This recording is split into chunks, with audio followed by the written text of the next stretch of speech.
क्या आप अपनी इंडस्ट्री या बिजनेस फैसिलिटी में एम्बिएंट एयर क्वालिटी मॉनिटरिंग कराते हैं या करते हैं या फिर किसी लेबोरेटरी से मॉनिटरिंग सर्विस लेते हैं? अगर हाँ, तो ये वीडियो आपके लिए बहुत ज़रूरी है। ध्यान से देखिए। क्या PM 2.5 और PM10 सैम्पलर्स को एम्बिएंट एयर क्वालिटी मॉनिटरिंग के दौरान इसी तरह से आपके यहाँ भी प्लेस किया जाता है? पहली बात तो PM10 सैम्पलर्स की बात कर लेते हैं।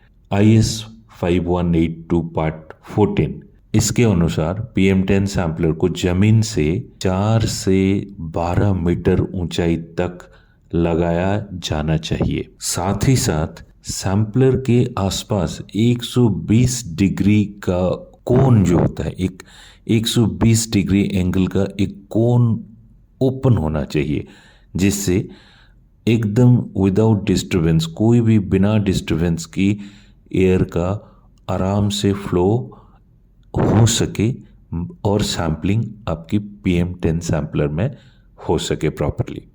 अगर PM10 और PM 2.5 सैम्पलिंग एक ही साथ होता है, इसको कहते हैं को-लोकेटेड मॉनिटरिंग।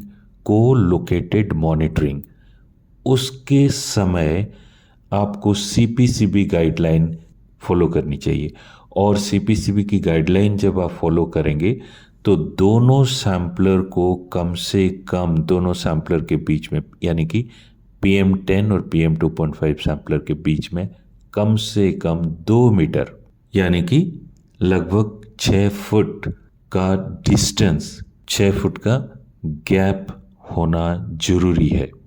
क्योंकि PM 2.5 का जो सैम्पलिंग होता है वो लो फ्लो रेट में होता है, और जब PM10 का सैम्पलिंग होता है वो हायर फ्लो रेट में होता है। गलत इंस्टॉलेशन ना सिर्फ डेटा को गलत बना सकते हैं, बल्कि आपको लीगल केस में भी फंसा सकता है, डाल सकता है।